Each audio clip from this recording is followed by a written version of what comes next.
Queridos irmãos, nós estamos trabalhando esse ano a temática de servir ao Senhor, e nesse mês em específico a temática das mensagens tem sido as parábolas dos servos, que Jesus fala. Hoje em específico queremos falar sobre a parábola do servo inútil, e é interessante pensar como a questão de servos está diretamente ligada a quem nós somos, a nossa identidade. Muitos rejeitam essa ideia de servir e muitos compreendem mal o que é servir. Nossa oração é para que, através dessa palavra, o Senhor nos esclareça um pouco mais sobre quem nós somos e o que Deus espera de nós como servos do Senhor Jesus. Convido os irmãos a abrirem comigo no Evangelho de Lucas, capítulo 17, do verso 7 ao 10. Lucas, capítulo 17, do verso 7 ao 10.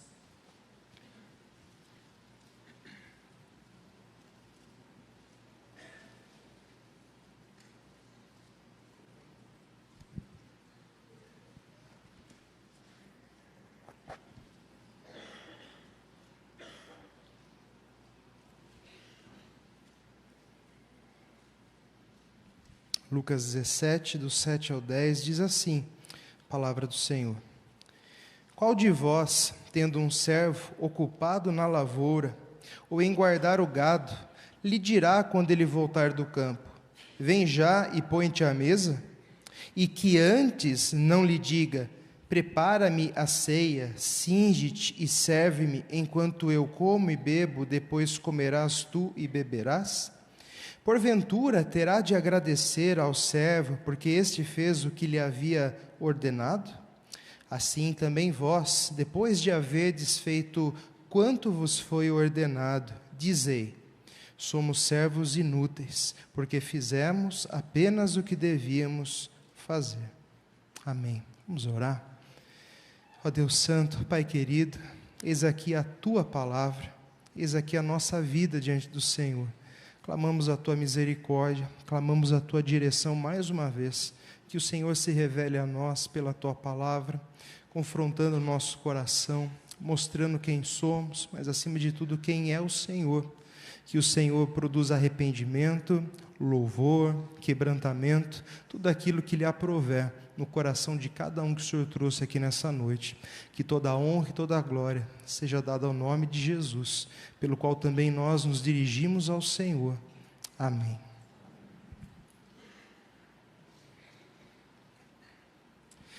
Muito bem, meus irmãos, essa parábola é, na verdade, um material exclusivo do livro de Lucas, do Evangelho segundo Lucas. Você não vê ela nos outros evangelhos. E é curioso que até na hora, tem esses títulos negritos aí na Bíblia, isso daí não é a palavra de Deus, é um título que o tradutor, o editor aí da tradução colocou para direcionar. Até eles se atrapalham um pouco em como dividir esse texto, e há várias propostas em diferentes Bíblias. Eu entendo que esse é um texto que faz parte de um contexto maior, que começa no versículo 1 do capítulo 17. Já que o texto é pequeno, eu gostaria de ler o versículo 1 até chegar no nosso texto, até o texto novamente. Acompanhe a leitura, do verso 1 ao verso 10. Disse Jesus a seus discípulos. Então, repare que Jesus está aqui conversando com os discípulos, e mais especificamente aqui com os apóstolos. Você vai ver que no meio da leitura ele fala aos apóstolos, então era um grupo mais específico aqui. É inevitável que venham os escândalos, mas ai do homem pelo qual eles vêm. Melhor fora que lhe pendurasse ao pescoço uma pedra de moinho e fosse atirado no mar, do que fazer tropeçar a um desses pequeninos. Acautelai-vos, se teu irmão pecar contra ti, repreende-o. Se ele se arrepender, perdoa-lhe. Se por 7 vezes no dia pecar contra ti, e 7 vezes vier ter contigo, dizendo, estou arrependido, perdoa-lhe. Então disseram os apóstolos, veja aqui, ao Senhor, aumenta-nos a fé. Então, diante da ideia de alerta contra os tropeços, contra a necessidade de se perdoar os irmãos, e mostrando como, de fato, a falta de perdão pode ser uma causa de tropeço na vida dos nossos irmãos. Jesus mostrou que o nosso perdão, e como nós vemos na palavra, à vista daquele que recebemos dele, deve ser ilimitado. Aqueles que pedirem perdão, aqueles que se reconciliarem conosco, se quebrantarem, se por 7 vezes no dia alguém vier pedir perdão, nós devemos lhe perdoar. Os apóstolos entenderam a impossibilidade de atender, humanamente falando, aquilo que Jesus ordenou a eles. A resposta foi clara, né? Então disseram os apóstolos ao Senhor: aumenta-nos a fé. Em outras palavras, eles entenderam, né? O que o Senhor requer de nós não é natural de um ser humano. Nós precisamos de mais fé para atender a sua voz. Respondeu-lhes o Senhor. Então veja, o trecho que nós lemos, do verso 7 ao 10, na verdade, faz parte de uma resposta de Jesus ao pedido dos apóstolos para lhes aumentar a fé, e essa resposta de Jesus começa no verso 6 e compreende o verso 7 ao 10. Veja o que Jesus lhe respondeu. Respondeu-lhes o Senhor: se tiverdes fé como um grão de mostarda, direis a esta amoreira: arranca-te e transplanta-te no mar, e ela vos obedecerá. Qual de vós, tendo um servo ocupado na lavoura, ou em guardar o gado, lhe dirá, quando ele voltar do campo: vem já e põe-te à mesa? E que antes não lhe diga: prepara-me a ceia, cinge-te e serve, enquanto eu como e bebo, depois comerás tu e beberás? Porventura terá de agradecer ao servo, porque este fez o que lhe havia ordenado? Assim também vós, depois de haverdes feito quanto vos foi ordenado, dizei: somos servos inúteis, porque fizemos apenas o que deveríamos fazer.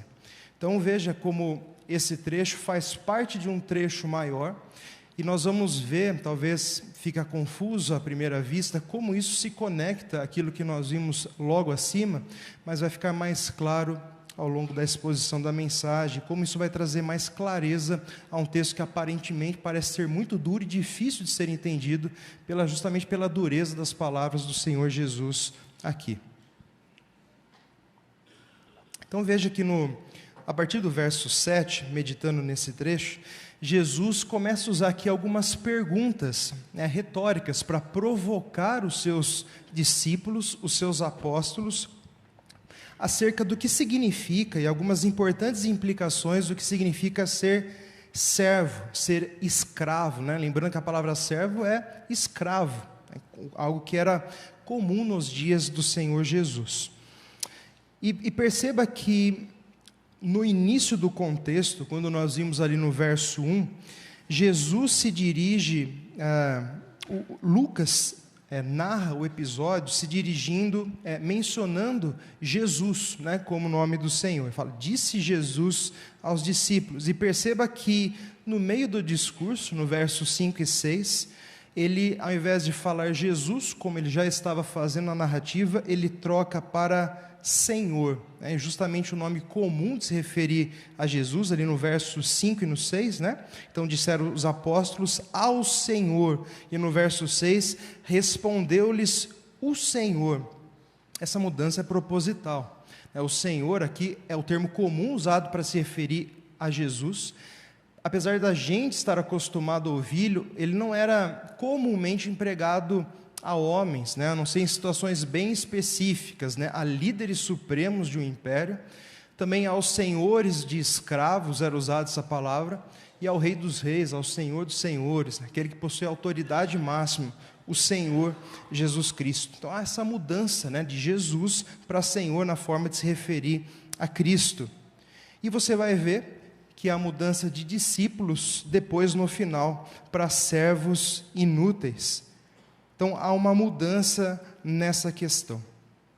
No verso 8 e 9, então, ele começa a fazer outras perguntas. Repare que Jesus coloca os seus discípulos, a princípio, nessas perguntas, como senhores de escravos. Qual de vós que tendo um escravo? Então, eles os coloca na posição de senhores de escravos. Então, qual de vocês que tem um escravo e que quando ele chegar do campo, cuidando ali do rebanho, da lavoura, você não pede para ele se trocar, servir a refeição e depois você vai falar para eles sentarem e comer. Então, Jesus fazem eles refletir sobre isso, sobre os deveres de serem servos, dos servos diante do seu Senhor.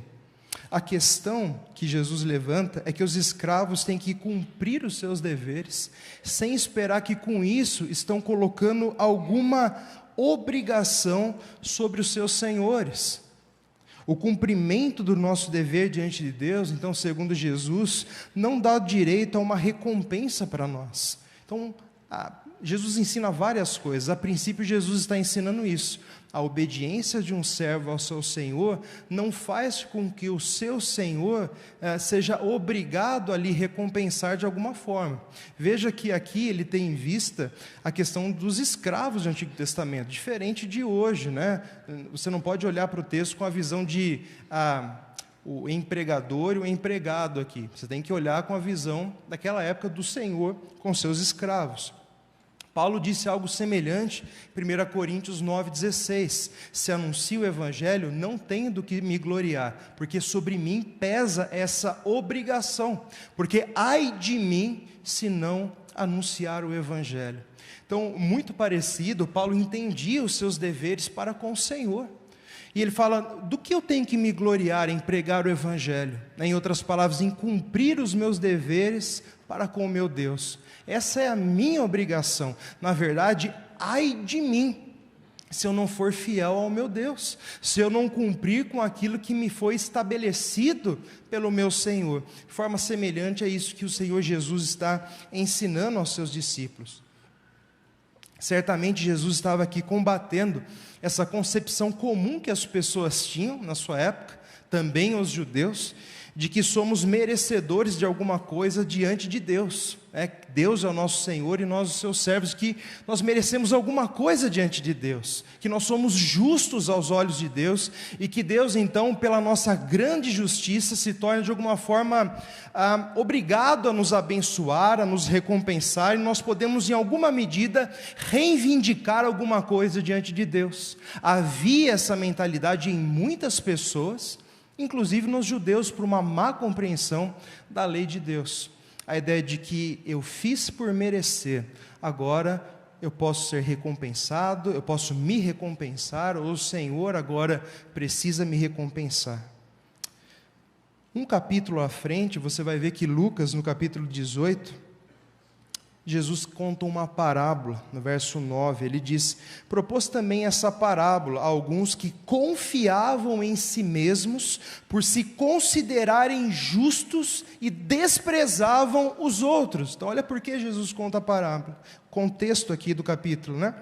2 homens subiram ao templo com o propósito de orar, um fariseu, outro publicano. O fariseu, posto em pé, orava de si para si mesmo desta forma: ó Deus, graças te dou, porque não sou como os demais homens, roubadores, injustos e adúlteros, nem ainda como esse publicano, jejuo 2 vezes por semana, dou o dízimo de tudo quanto tenho, parará, paroró. Então, perceba como esse fariseu se considerava justo, né, nessa história, nessa parábola de Jesus, e por entender que era justo e nesse sentido melhor do que os outros, desprezava os demais. Então, com esse intuito, Jesus conta essa parábola, de certa forma denunciando um pensamento que era comum do povo judeu da sua época, e também dos gentios de uma forma geral. E como isso está enraigado no nosso coração, essa ideia de um sistema meritório diante de Deus, que nós de alguma forma barganhamos com Deus o seu amor, e como de alguma forma nós pensamos que pela nossa muita justiça, de que pelas nossas boas obras, então nós compramos o amor de Deus, compramos direitos de sermos recompensados e tudo mais.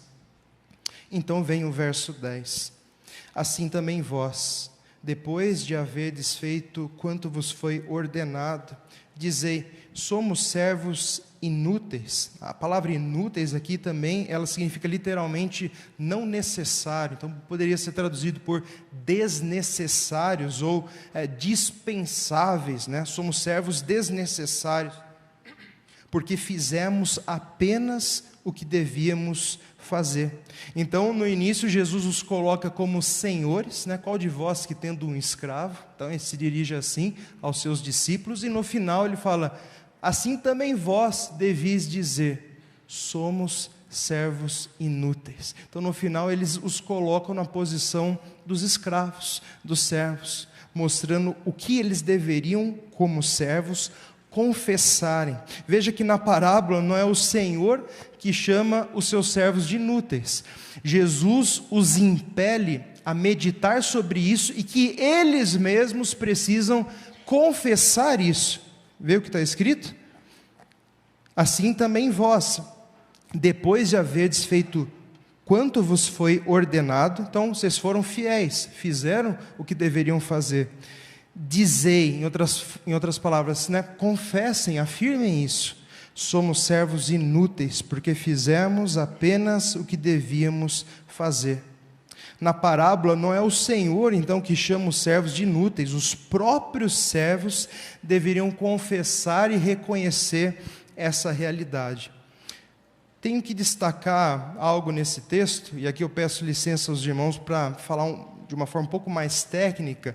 Essa palavra aqui, apenas, ela pode causar talvez um entendimento errado desse texto, uma ambiguidade aqui. Quando os tradutores traduzem os textos para o português, a partir da linguagem do Novo Testamento, que é a língua grega, às vezes tem palavras tão ricas que precisa ser usado 2, 3, até mesmo 4 palavras na nossa língua para traduzi-las. Então, às vezes, o acréscimo de palavras é algo que acontece. Esse apenas, você poderia ou não colocá-lo aqui na tradução. O texto, como ele está escrito, está assim: porque o que deveríamos fazer, fizemos. É assim que está o texto: porque o que deveríamos fazer, fizemos. Dizei assim, somos servos inúteis, o que deveríamos fazer, fizemos. Poucas traduções optam por essa linha. Tem versões americanas, as mais antigas, a King James, eu sei que alguns irmãos conhecem, e a versão moderna da King James traduzem assim, né? Sem esse apenas, sem a palavra somente, que algumas outras traduções optam por colocar aqui. Qual o entendimento errado que essas palavras podem nos dar aqui? Algumas pessoas poderiam pensar que Jesus está dizendo assim: nós somos servos inúteis porque fizemos apenas o que foi nos dado para fazer, não fomos além, não fizemos algo mais, né? Não, Jesus não está dizendo isso. Jesus não está incentivando eles a irem além. Se eles fossem além, eles seriam ainda servos inúteis. Então a conotação que Jesus está dando aqui não é que eles não têm iniciativa, que eles deveriam fazer mais do que lhes foi ordenado. Não é isso que Jesus está ensinando. Por isso que essa palavra apenas pode pregar uma peça, tem uma ambiguidade aqui. Essa palavra apenas, a ideia de colocá-la aqui é para dizer assim, sabe quando alguém te agradece por algo que você fez bem feito, e você fala assim, imagina, eu fiz apenas o que eu tinha que fazer, ou seja, era o meu trabalho, era o meu dever. É nesse sentido que a palavra foi colocada. Então cuidado, porque tem essa ambiguidade aqui, que a palavra apenas pode dar e pode levar você a ter uma ideia errada do que Jesus está dizendo. Como se ele está dizendo assim, se você fizesse além do que lhe foi pedido, você seria útil, você seria um servo útil. Não, você seria servo inútil em todos os sentidos. Se você fez tudo o que foi pedido, foi fiel, você deveria confessar, somos servos inúteis, porque o que deveríamos fazer, fizemos. Como nós devemos entender e como aplicar esse texto para nós? Veja, Jesus quer que lembremos que nós somos servos dos quais Ele não precisa, mas ao mesmo tempo é que nós é quem precisamos dele. Jesus está ensinando isso para os seus apóstolos, que Jesus não precisa deles, Jesus não precisa dos seus discípulos, Deus não precisa de nós. Veja, né, que às vezes a gente tem que falar o óbvio, né, que Deus não precisa de nós. É isso que Jesus está dizendo. O Senhor Deus não precisa dos seus discípulos. Por isso eles são colocados como discípulos desnecessários, servos desnecessários, servos inúteis nesse sentido. A palavra inútil é desnecessário. Esse é um dos grandes textos que nos ensina essa lição.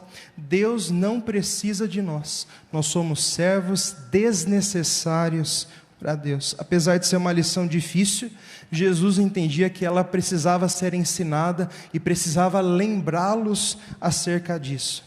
Seus irmãos lembrarem aqui, vocês vão ver que Jesus está respondendo a um pedido dos seus apóstolos, dos seus discípulos. Então, lembrando aqui do contexto, Jesus fala para que eles perdoem quantas vezes forem necessárias, diante da grandeza, da dificuldade do que o Senhor pediu aos seus servos. Lembra que o texto muda para Senhor depois?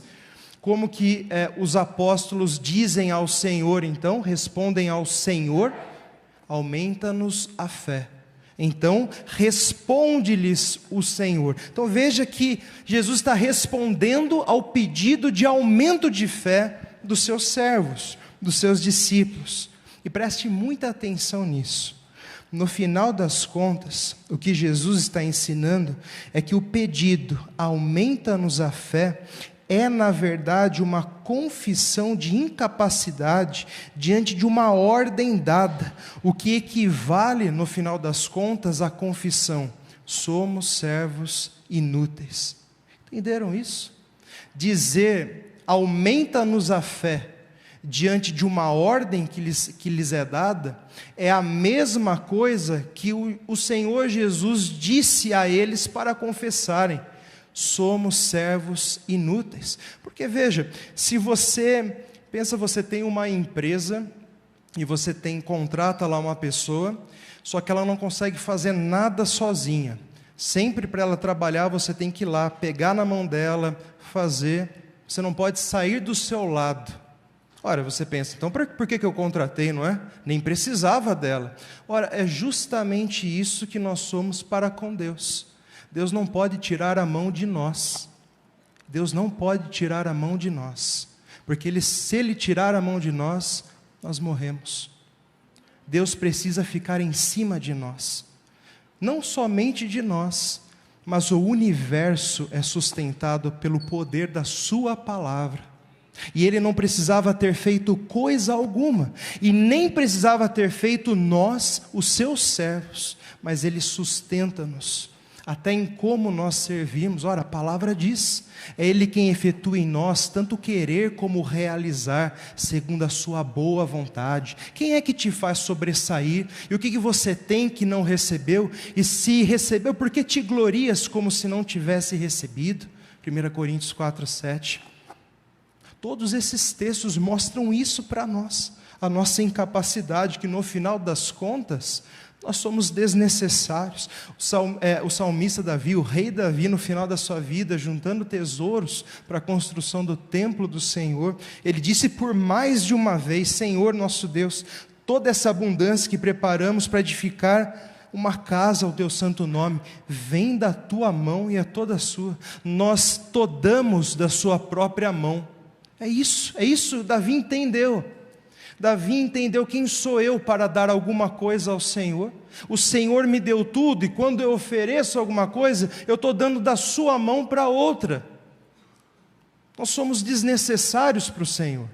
É uma dura realidade que nós precisamos entender o quanto antes, porque a nossa vida depende de entender isso. Nós somos desnecessários, meus irmãos. Talvez isso afete o seu ego de alguma forma, certamente afeta, porque nós somos naturalmente presunçosos em nós mesmos, orgulhosos, cheios de nós, arrogantes, olhamos para nós e nos medimos à nossa altura com as outras pessoas, achamos que somos mais justos, podemos mais, fomos mais longe na vida, que nós somos mais dignos do que os outros. A realidade nua e crua, essencial sobre nós é essa: nós somos desnecessários ao Senhor. Só que repare isso.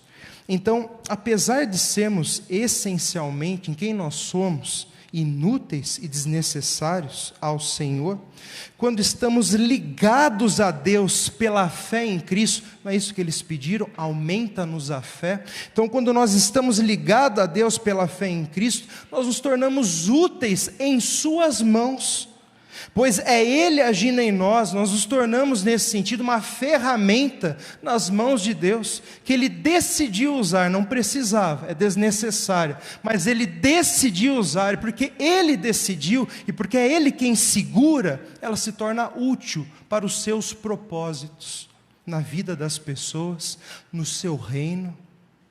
Nós nos tornamos úteis enquanto estamos ligados à videira. Eu sou a videira e vós os ramos. Quem permanece em mim e eu nele, esse dá muito fruto, porque sem mim nada podeis fazer. João 15:5. É muito interessante que no contexto de Isaías, há um contexto no capítulo 10, onde Deus fala que o rei da Assíria é o instrumento da sua ira nas mãos do Senhor para julgar as nações e até o seu próprio povo. Chama o rei da Assíria de instrumento, de cetro da minha ira. Só que o rei da Assíria pensava que ele estava julgando as nações por causa da sua própria força. E Deus falou: eu vou punir o rei da Síria, porque ele acha que ele está vencendo as nações por causa da sua própria força. Eu vou me levantar contra ele por causa do orgulho do seu próprio coração, em não perceber que ele é meramente um instrumento nas minhas mãos. Isaías, falando da parte de Deus, de forma irônica, ele diz assim, Isaías 10:15, porventura gloriar-se-á o machado contra o que corta com ele? Veja que coisa louca. Ou presumirá a serra contra o que a maneja? Seria isso como se a vara brandisse os que a levantam, ou o bastão levantasse a quem não é pau. Olha isso, olha a meditação, as coisas óbvias que Isaías estava dizendo, e que precisam ser ditas, repetidas. O rei da Síria era um mero instrumento nas mãos do Senhor. É Ele quem muda o tempo e as estações, remove reis, estabelece reis, dá sabedoria aos sábios e entendimento aos inteligentes. Daniel 2:21. É isso que diz a palavra de Deus. Toda autoridade me foi dada, disse o Senhor Jesus. Toda autoridade pertence ao Senhor dos senhores. Ele usa, Ele concede a autoridade a quem Ele quer. Ele tira a autoridade quando Ele quer. Todas as coisas se tornam nas suas mãos um mero instrumento para cumprir os seus propósitos eternos. Veja, eles pediram: aumenta-nos a fé. Lembra? Aumenta-nos a fé.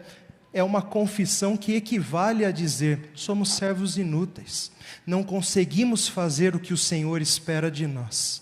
Aumenta-nos a fé. Somos incapazes, somos desnecessários. O autor aos Hebreus, quando vai introduzir o capítulo onde fala dos heróis da fé, ele vai dizer: ora, a fé é a certeza naquilo que se espera, a convicção em fatos que não se vê. Ora, pela fé os antigos obtiveram um bom testemunho. Pela fé entendemos que foi o universo formado pela palavra de Deus, de maneira que as coisas que aparecem, as coisas visíveis, foram feitas por meio das coisas que não aparecem. É isso que a fé nos leva a entender, que tudo que é visível, que tudo aquilo que nós vemos, foi criado e é sustentado pelas coisas que não aparecem, pelas mãos de Deus. O universo foi formado pela palavra de Deus. Seja feito. E se criou. E é Ele que sustenta, como diz Paulo, nos dá respiração, fôlego e tudo mais. E pela própria palavra, Pedro vai falar que o mundo que hoje existe vai ser passado pelo fogo. Pela mesma palavra que o criou, o destruirá. Pela fé nós entendemos isso. Que nós não somos nada e que Deus é o sustentador de todas as coisas. Jesus ensina que o desenvolvimento da nossa fé, veja isso, Jesus ensina que o desenvolvimento então da nossa fé está ligado ao correto entendimento de quem nós somos. Vocês querem que eu aumente a fé de vocês? De fato, com fé vocês podem mover montes, árvores gigantes.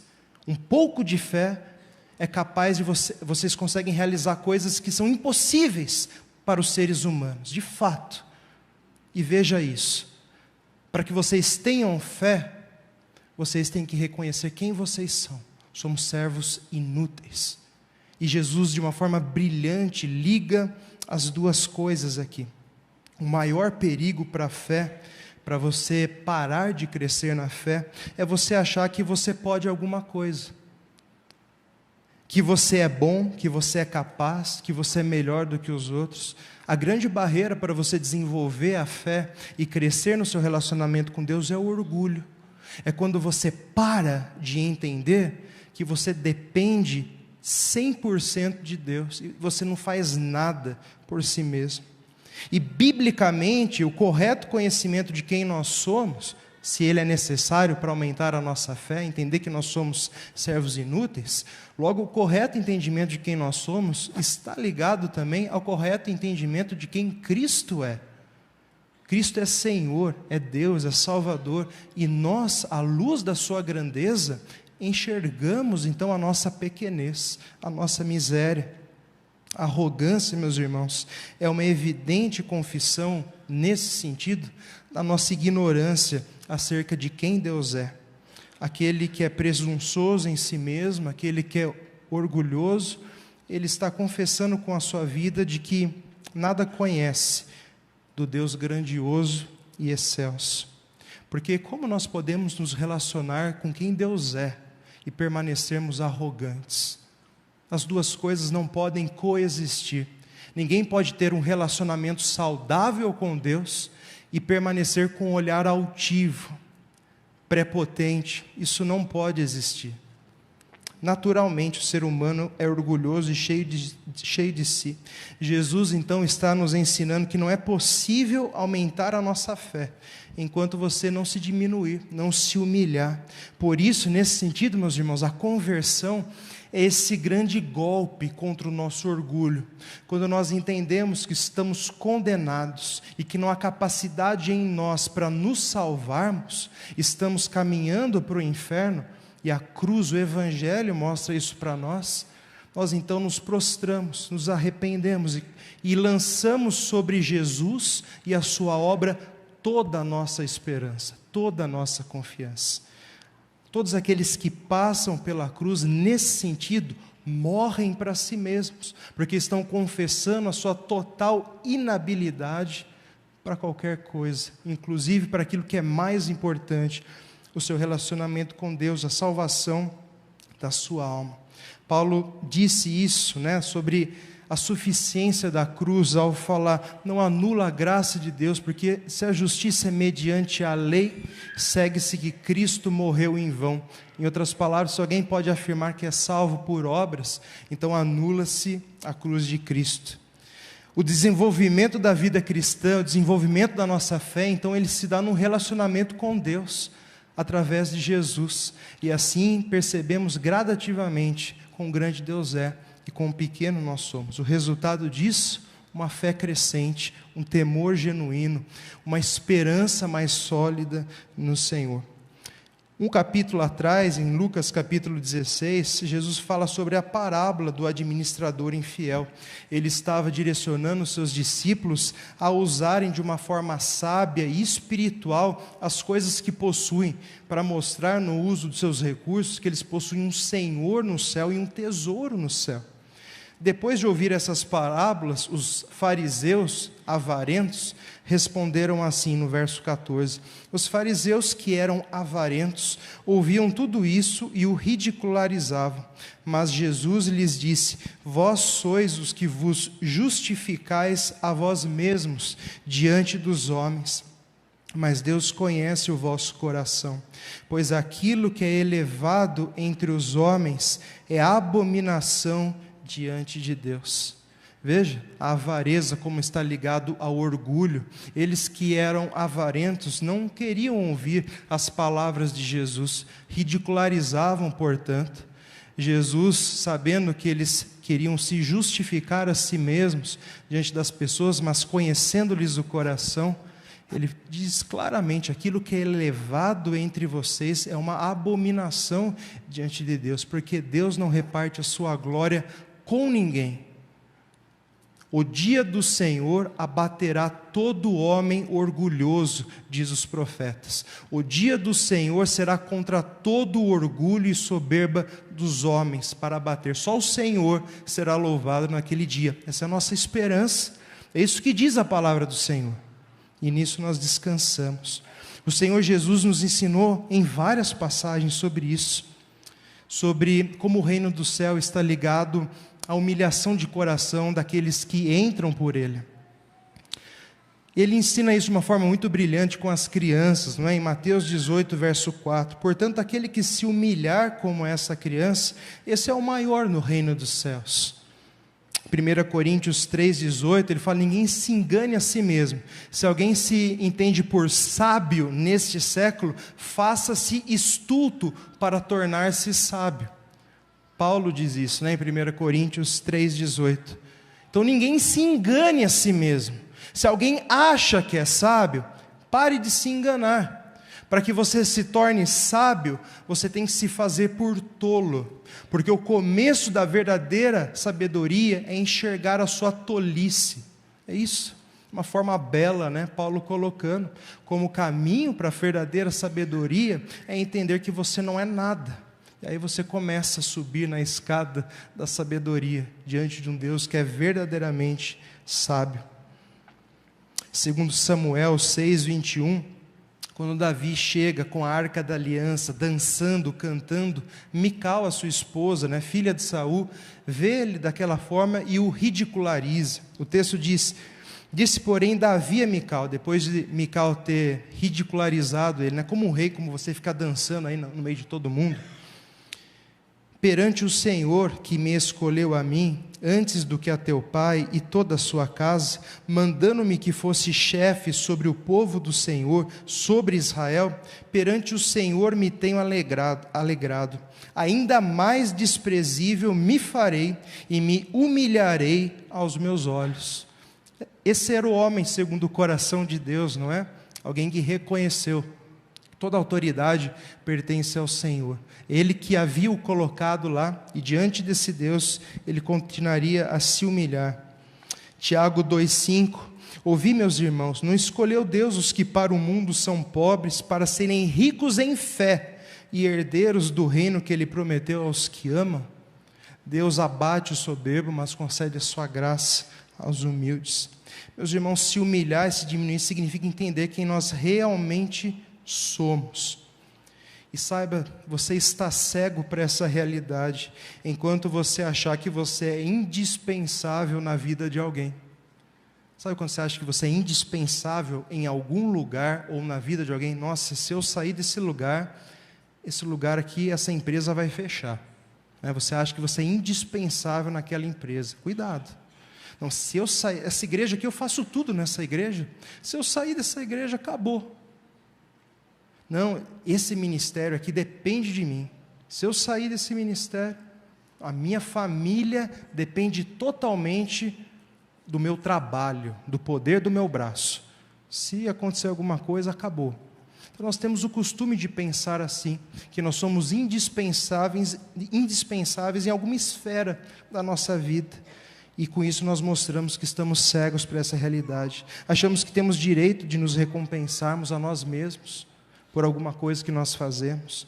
Resumindo, muitos pensam que o serviço prestado a Deus e o próximo é um favor que nós estamos fazendo. Essa é a concepção que muitos têm sobre ser servo. É como um serviço voluntário que você faz, né? Você vai trabalhar de voluntário em algum lugar, você fala: nossa, estou fazendo um favor para aquela instituição, né? Estou ajudando muito. A gente tem essa ideia que a gente está fazendo um favor para alguém, e que a gente está sendo maravilhoso. E essa é a concepção de muitos.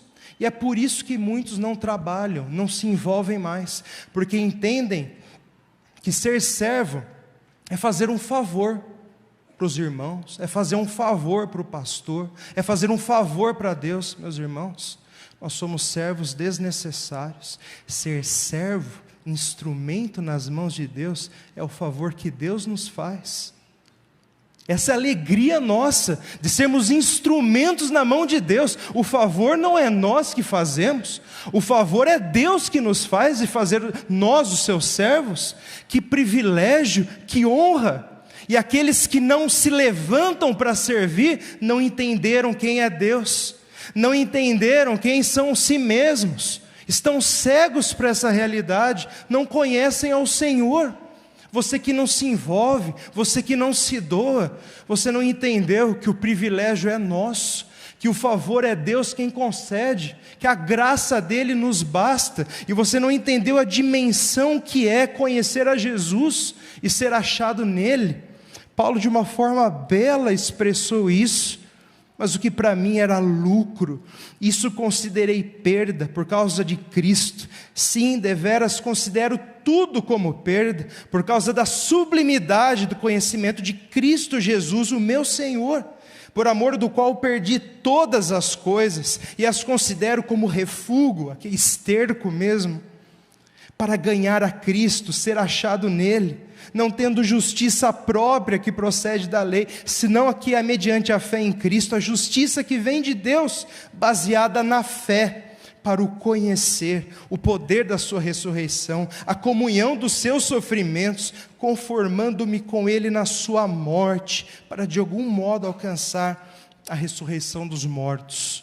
Isso significa entender a sua inutilidade. Quando nós passamos pela cruz, nós morremos para nós. Aquele que não renuncia a tudo quanto tem, disse Jesus, até a própria vida, não pode ser o meu discípulo.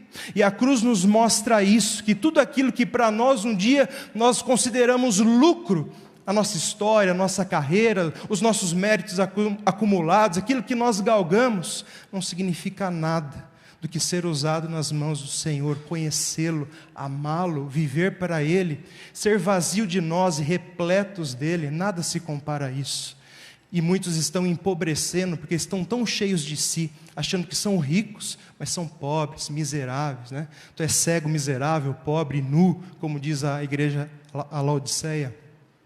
Muitos pensam que são ricos, porque eles estão cheios de si mesmos, do seu império acumulado, de poeira, de pó, de nada.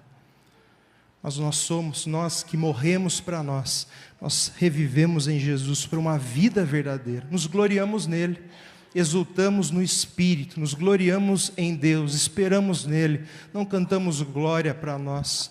O nosso Deus é o Deus bendito, não o nosso próprio ventre, como diz Paulo. A cruz de Cristo dissolve qualquer pretensão e glória pessoal.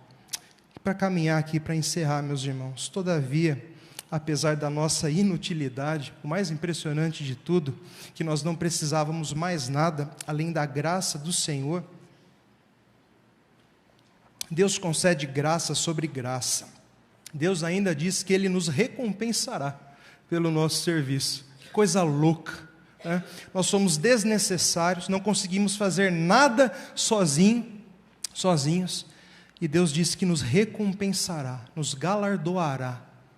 Isso é algo surreal, é graça sobre a graça, é graça sobre a graça. Sobre a vinda de Cristo, Lucas 12 diz, bem-aventurado aqueles servos a quem o Senhor, quando vier, o encontre vigilante. Em verdade vos afirmo que Ele há de cingir-se, dar-lhes lugar à mesa, e aproximando-se, o servirá. Está falando que o Senhor vai fazer por nós. Que coisa incrível. Em 1 Crônicas 29, o mesmo texto que Davi fala, nós entregamos tudo da sua própria mão, ele completa dizendo, bem sei, meu Deus, que tu provas os corações e que da sinceridade te agradas. Eu também, na sinceridade do meu coração, dei voluntariamente todas essas coisas, né? Com um coração reto, sem esperar nada em troca, cheio do Senhor. Eu fiz, isso é um coração sincero, né? Diante de Deus. Faz não para receber, mas porque já recebeu tudo das mãos de Deus. E Deus recompensa um coração assim, desprendido de todas as coisas, inclusive da sua própria glória. Após Jesus falar com o jovem rico que não quis abrir mão da sua riqueza, né? Aquele texto que nós conhecemos, Pedro falou: eis que nós tudo deixamos e te seguimos. Que será, pois, de nós? Jesus lhe respondeu: em verdade vos digo que vós, os que me seguis, quando na regeneração o Filho do Homem se assentar no trono da sua glória, também vós assentareis em 12 tronos para julgar as 12 tribos de Israel, falando dos apóstolos. E todo aquele que tiver deixado casas, ou irmãos, irmãs, pai, mãe, mulher, filhos, campos, por causa do meu nome, receberá muitas vezes mais e herdará a vida eterna. Porém muitos primeiros serão os últimos, e os últimos os primeiros. Essa é a graça sobre graça. E a lição que fica, a ideia resumo, para cercar tudo isso que nós vimos: o reconhecimento e a confissão pessoal acerca da sua própria inutilidade é um passo essencial para ser mais útil nas mãos de Deus. Isso que Jesus nos ensina. Reconhecermos e confessarmos a nossa própria inutilidade é um passo essencial para sermos úteis nas mãos de Deus.